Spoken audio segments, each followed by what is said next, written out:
আসসালামু আলাইকুম। আমি আজকে আবার আপনাদের মাঝে চলে আসলাম একটা এলইডি টিভি নিয়ে। আর এলইডি টিভিতে সেভ মুড চলে আসলে এই সেভ মুডটা যদি আপনার চলে আসে এলইডি টিভিতে, এই সেভ মুডের সমস্যাটা আমি কীভাবে সমাধান করবেন বা এই সেভ মুডটা কীভাবে সরাবেন সেটা নিয়ে আমি আজকে আপনাদের সাথে বিস্তারিত আলোচনা করব। খুব সহজে আপনি সেভ মুডটা এখান থেকে সরিয়ে নিতে পারবেন।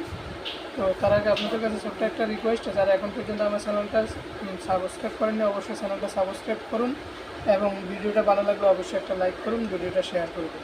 চলুন কথা না বাড়িয়ে আমরা সর্বপ্রথম চলে যাব আমাদের টিভির যে সেটিং যে অপশানটা আছে, আমরা জাস্ট এই যে সেটিংস অপশানটাতে আমরা চলে যাব। এই যে সেটিংসের যে অপশানটা আছে, আমরা জাস্ট এই সেটিংসের অপশানটাতে আমরা চলে যাব। সেটিংস অপশানে যাই জাস্ট আমরা ওকে বাটন ক্লিক করব। ওকে বাটন ক্লিক করার পরে এই যে